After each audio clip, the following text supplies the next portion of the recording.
15일에는 서울대 총장님과 병원장님, 의대 학장님과 비대위원장님을 만나 뵙고 의료계가 고민하고 계시는 부분에 대해 허심탄회하게 들었습니다.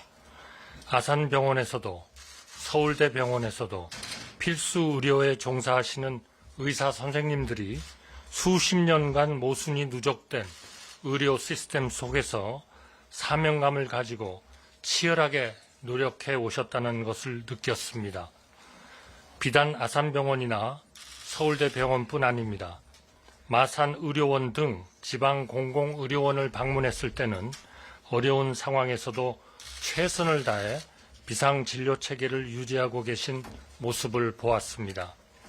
서울 명지 성모병원을 방문했을 때는 위기 상황에서 의료 공백을 훌륭하게 메꾸고 계신 우리나라 중소 전문 병원의 힘을 보았고 불합리한 수가 체계를 어떻게 개선해야 할지 많은 제언을 들었습니다.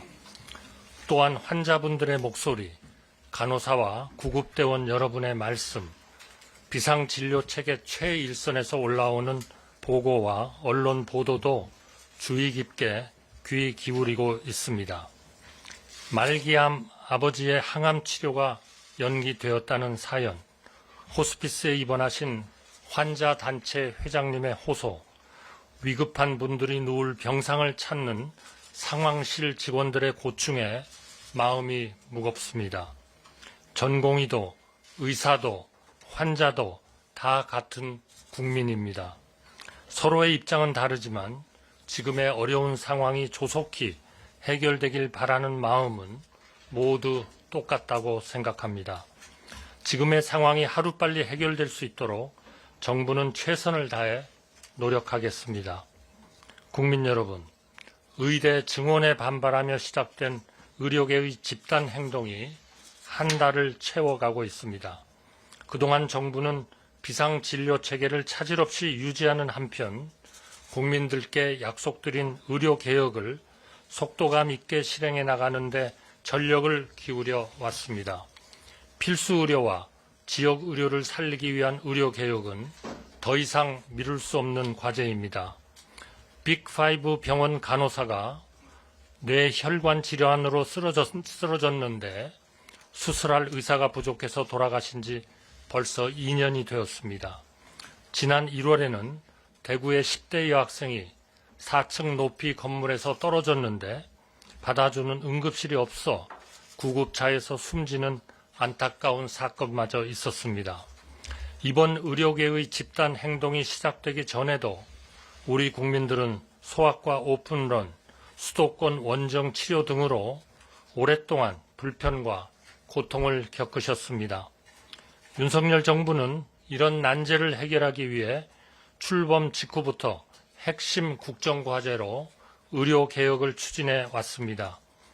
우리 의료 시스템의 모순을 정확히 파악하기 위해 의료계와 130번 넘게 만나 폭넓게 제언을 들었습니다.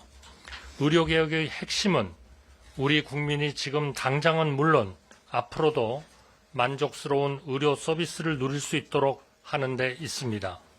정부는 필수 의료와 지방 의료에 충분히 투자하고 기존 제도의 잘못된 점을 과감히 바로잡되 그것만으로는 부족하다는 판단을 내렸습니다.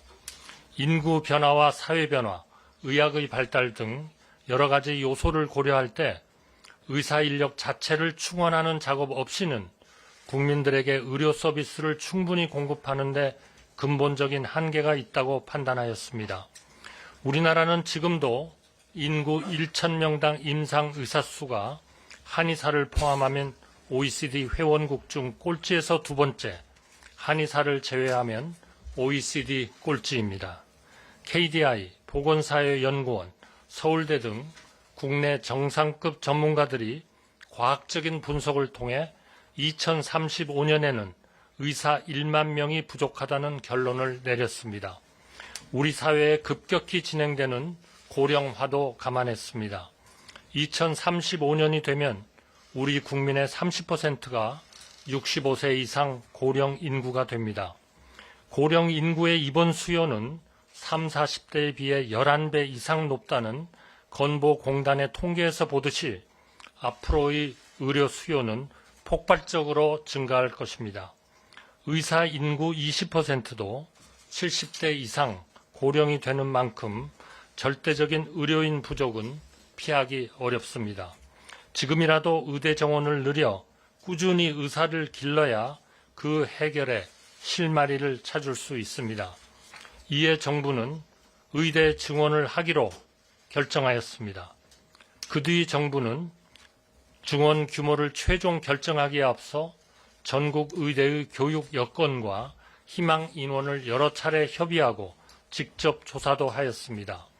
교육 여건과 지역 의료 현실을 감안해 증원 규모를 2,000명으로 정하였습니다.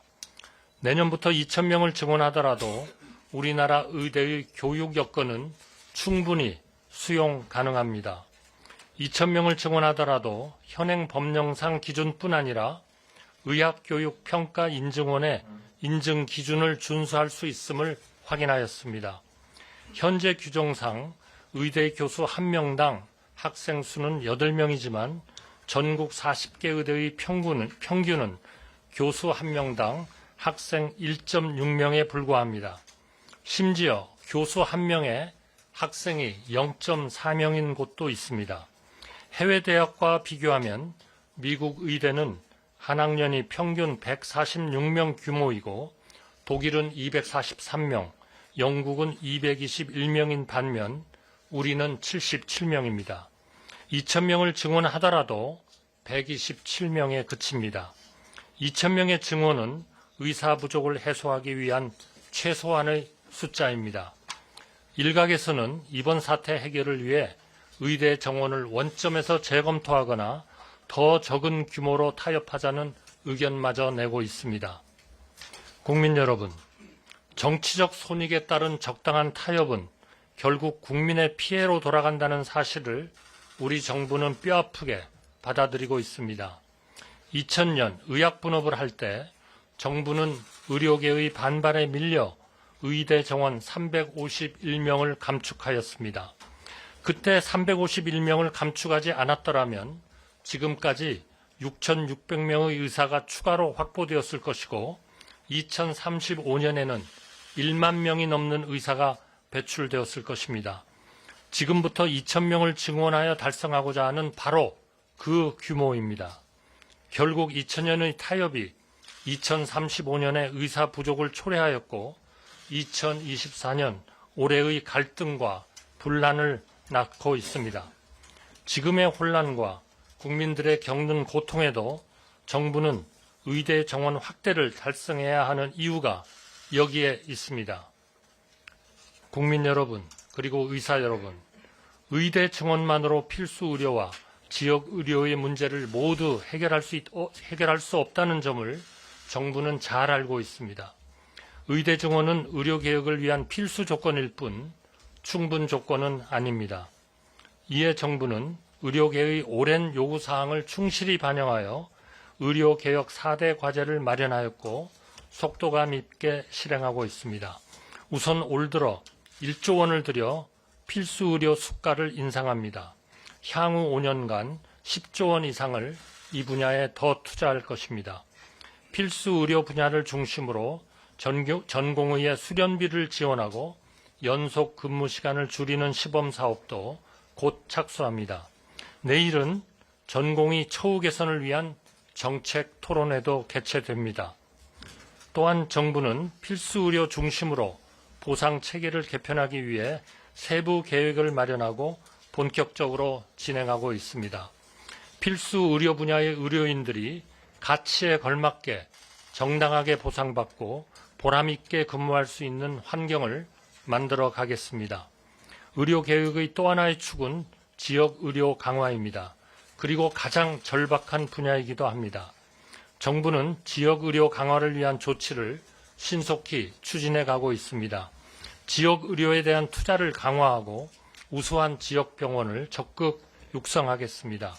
지역의 인재를 선발하고 지역의료기관에서 장기 근무할 수 있도록 여러 제도적 장치를 마련하겠습니다. 오늘 사회부총리께서 발표하는 의대별 정원 배분 결과도 지역 의료를 살리겠다는 정부의 강한 의지가 담겨 있습니다. 늘어나는 2,000명의 정원을 비수도권 의대와 소규모 의대, 지역 거점 병원 역할을 수행하는 지역 의대에 집중 배정하겠습니다. 또한 신입생은 지역 인재 전형을 적극 활용하여 선발하겠습니다. 의대가 없는 광역단체인 전남의 경우 지역 내 의견이 충분히 수렴되고 절차에 따라 신청이 이루어지면 정부가 신속히 검토하여 추진해 나가겠습니다. 국립대 교수 1,000명 신규 채용을 포함한 범정부 차원의 종합적인 지원도 신속히 실천에 옮기겠습니다. 예산 편성과 국회 협의 등의 절차도 빠짐없이 챙기겠습니다. 이후 사회부총리께서 더욱 상세히 설명드리겠습니다. 우리 국민들은 대한민국이 코로나19의 긴 터널을 지날 때 우리 의료계가 보여주신 헌신과 노고를 잊지 않고 있습니다. 다른 모든 분야와 마찬가지로 우리 의료도 아무것도 없는 잿더미에서 오늘의 수준으로 단기간에 성장하였습니다. 의학의 길을 택한 한 분 한 분의 사명감과 헌신이 아니었다면 불가능했을 성취라고 생각합니다. 팬데믹을 겪을 때, 재형 재난이 닥쳤을 때 우리 의료계는 어김없이 국민을 위해 현장에 달려오셨습니다. 의료개혁의 목표는 정부와 의료계가 진정한 파트너가 되어 의견을 모으고 누적된 모순을 풀어서 국민은 더 건강해지고 의료계는 더 발전할 수 있도록 기틀을 닦는 데 있습니다. 4월부터 가동되는 대통령 직속 의료개혁특별위원회가 이러한 목표를 이루는 논의의 장이 될 것입니다. 지금 이 순간에도 현장을 지키고 계신 전문의, 전공의, 간호사, 병원 관계자 여러분 덕분에 비상의료체계가 유지되고 있습니다. 우리 국민 모두가 여러분의 노고와 희생을 잘 알고 있습니다. 국민을 대표해 감사드립니다. 사태가 조속히 해결되도록 저를 포함한 공직자 한 사람 한 사람이 최선을 다하겠습니다. 병원 현장을 떠난 전공의와 교실을 비운 의대생 여러분, 하루빨리 환자 곁으로 학교로 돌아와 주시기 바랍니다. 대화의 창구는 언제나 열려 있습니다. 정부는 여러분의 의견을 들을 준비가 되어 있습니다. 의대 교수님들께 당부드립니다. 의사는 의대를 졸업할 때 환자의 건강과 생명을 첫째로 생각하겠다고 서약합니다. 제자들이 이런 서약을 지킬 수 있도록 환자 곁으로 다시 불러주시기 바랍니다. 정부도 최선을 다해 듣겠습니다. 마지막으로 국민 여러분께 감사와 존경의 말씀을 전합니다. 불안과 불편이 이어지는 상황에도 정부의 의료개혁을 지지해 주셔서 감사합니다. 더 중하고 위급한 환자를 위해 상급 병원을 양보해 주시는 여러분의 성숙한 협조에 깊이 감사드립니다. 지금은 의료개혁의 마지막 골든타임입니다. 정부는 오직 국민만 바라보며 임무를 완수하겠습니다. 감사합니다. 그럼 이상으로 의료개혁 관련 대국민 담화문 발표를 마치겠습니다.